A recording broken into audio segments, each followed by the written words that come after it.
she told me, with this weird calm that only comes when someone thinks they've already won. If you don't like my friend's rude jokes, you can just pay and leave. That line landed like ice water in my lap. For a second I thought she was joking. Then I realized she was serious, not defensive, not embarrassed, just unapologetically unapologetic. That's the moment I knew the night was going to get worse before it got better, and I also knew that whatever happened next, I couldn't pretend I hadn't heard it.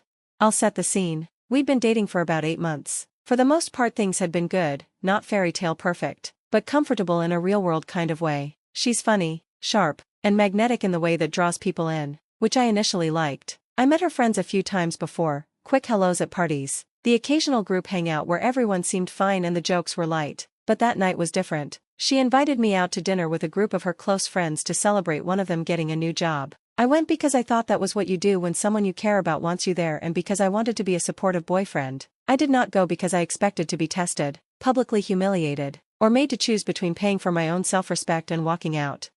We started at a tapas place that does small plates and louder conversation. The restaurant was lively, wine poured freely, laughter echoed at the booths. At first it was normal, toasts, clinking glasses, the kind of small talk that feels warm and safe. Then the jokes started. It began with one of those throwaway jabs that you might shrug off, a comment about someone's outfit, a sly quip about an ex, nothing that made the room go cold, but the jabs kept coming, and they kept targeting the same thing, me. At first I laughed along, because it's awkward otherwise, and because I wanted to be the easygoing guy. I told myself I was confident, that I could take a joke, but the jokes escalated from teasing to mean in the space of a few drinks.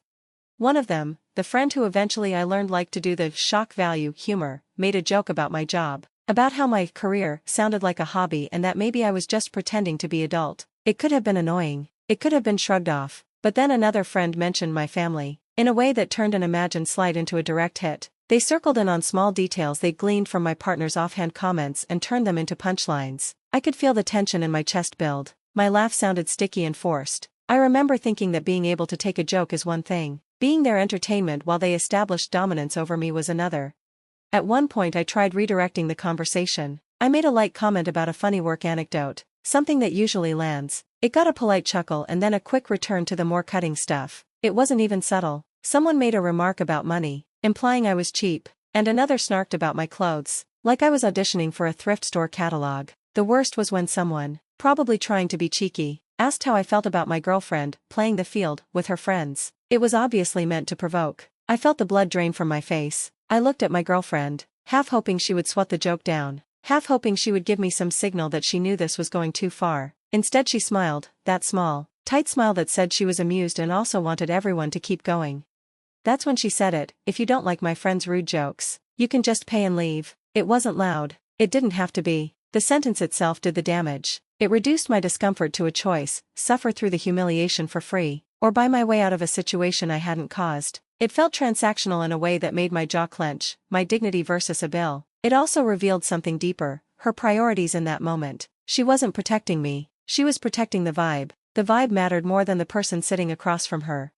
I want to be honest, the line was humiliating. I sat there processing why she would say something like that. Was this some kind of test of my sense of humor? Was it meant to show me that if I couldn't handle the group, maybe I didn't belong? Or was it simply that she had never imagined I would feel this way and so her instinct was to mock the feeling rather than console it? Whatever the reason, it made me aware that maybe I'd been seeing a curated version of her, one filtered through the company she chose and the persona she maintained in groups. When you meet someone in private, they can be one thing. When they're with the people who shaped them, you see another layer.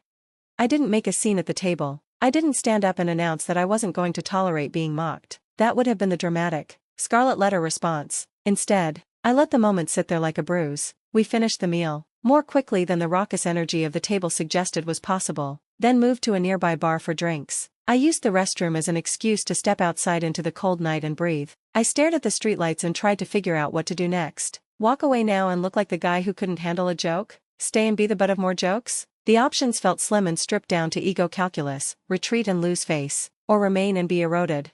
When I rejoined them, I decided to address it, but carefully. I pulled her aside away from the group. I told her how that comment made me feel, not in a dramatic, accusatory tone, but in a way that spelled out my vulnerability. I said that the jokes were crossing a line for me and that hearing her tell me to pay and leave felt like an ultimatum I hadn't expected. She looked at me with those eyes that had charmed me in the beginning and said, genuinely, I think, that she didn't mean it like that. She said it was a joke. that her friends are rough around the edges and she was used to that. She told me this was how they were, and if I couldn't roll with it, maybe I wasn't ready for her kind of friend group. She framed it as compatibility rather than cruelty, like it was a qualifier rather than a red flag. She actually asked, whether I would rather her call them out and potentially create an awkward scene at someone else's celebration. Her point was meant to be practical, she didn't want to embarrass anyone, but to me it felt like gaslighting by logistics, a polite way of asking me to swallow my discomfort so others wouldn't be inconvenienced. It was a moment where social calm trumped allyship, and that's a choice people make all the time. I'd never thought of love as a ledger keeping track of social favors, but that night I saw how trivial moments fit into bigger patterns. Over the next few weeks I replayed that dinner in my head more times than I'd like to admit. I asked myself what I wanted from a partner. Was it someone who would always defend me no matter what, or someone who would evaluate each social decision on a case-by-case basis? Is the correct response always to shield or sometimes to yield? There's no universal answer, of course, but for me the question turned practical. Did I want to be the kind of person who tolerated repeated public degradation with a smile because it was just how they are? I realized it wasn't about whether her friends were fun or their jokes were edgy. It was about whether my girlfriend would put me first in the small moments when it mattered. Conversations followed. We talked about boundaries and respect and the small ways that loving someone shows up when the crowd is loud. She listened, at least on the surface, and she agreed not to let her friends cross lines like that in front of me again. For a short time things improved. She would nudge a friend at the table, raise her voice a little to say, "Cut it out," or make a preemptive joke that recontextualized someone's comment into something playful instead of mean. Those moments felt like progress, but they were sporadic and uneasy. The real test came the next month when another group event happened, a brunch with some overlap from the first group and a few new faces. The second time, the dynamic repeated itself. Maybe the apathy of the crowd is contagious, or maybe once a pattern sets in, it's hard to retrain everyone else. This time the jokes pivoted toward my relationship status, implying I was naive and that my girlfriend was the one calling the shots. Someone said something about me being lucky to have her. Like luck could be measured and I'd somehow been handed it without contribution. Again I attempted to laugh, to be a good sport. Again she watched. Afterward, in the quiet of the car, she said that if I didn't like the jokes, next time I could step away or put on a poker face. I remember thinking how many times she'd phrase my leaving as my responsibility. It was never framed as her responsibility to protect me, it was my job to survive. I won't pretend I never lashed back. There were nights when I'd come home angry and say things to her that cut. I accused her of prioritizing her friend's comfort over my dignity. I told her I didn't want to be in a relationship where I had to constantly negotiate my presence. She countered that I was overreacting, that friendships are complicated and sometimes messy, and that I was demanding she change parts of her life I couldn't expect her to swap out just for me. That is also true, a person can't be only for you, but here's the nuance, relationships ask for compromise from both sides. It felt one-sided when I was always the one making concessions. What I learned in that unraveling is that people reveal themselves in the small choices. A marriage is not one big heroic sacrifice but a million tiny votes of how we treat each other. Do you defend someone in a crowd? Do you correct a friend who crosses a line? Do you choose to make them feel safe or to keep the room from getting awkward? Those answers matter more than grand promises. If you care about someone, you will sometimes be willing to face minor discomfort to keep them from being hurt.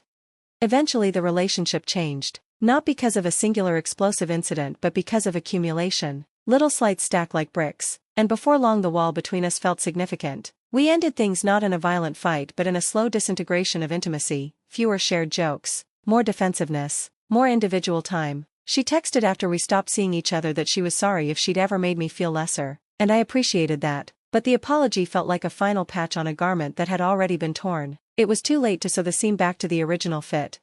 I tell this story not to cast her friends as monsters or to paint her as heartless. People who like sharp humor often rely on it to bond. It's familiar and easy and can feel like love when it's mutual. I know plenty of people who are rough with everyone and mean no harm. The problem wasn't the jokes per se, it was the calculus of whose comfort mattered in the room. That calculation said more about the relationship than any single joke could.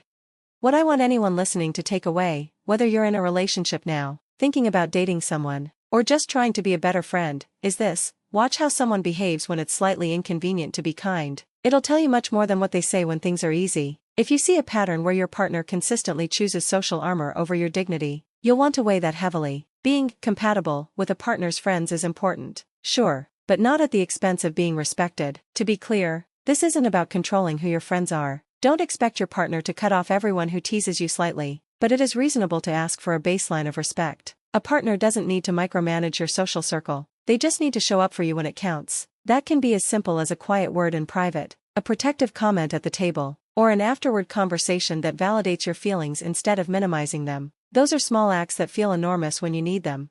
If you find yourself in the kind of situation I described, there are a few practical things you can do. First, try to communicate clearly when you're calm. Don't let the resentment ferment. Tell your partner why a particular joke landed wrong and how it made you feel. Second, look for patterns, not isolated incidents. Everyone slips up once. Repetition is the red flag. Third, decide what you need and be willing to articulate it, a boundary at social events, a private apology, or an ally in the room. If your partner consistently minimizes these needs, take that as informative, not negotiable.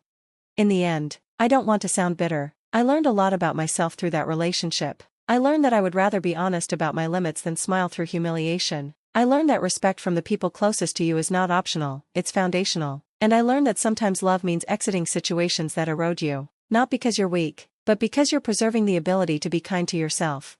So if you ever hear a line like, "If you don't like my friend's rude jokes, you can just pay and leave," don't ignore how that lands in your body. Words are windows. They let you see someone's priorities, and if what you see there doesn't align with what you need, it's okay to step away. You don't always need fireworks and grand declarations to know a relationship isn't for you. Sometimes you know because of a joke at a table and a partner who chooses the room over your well-being. That clarity, awkward and painful as it may be, is a kindness in itself.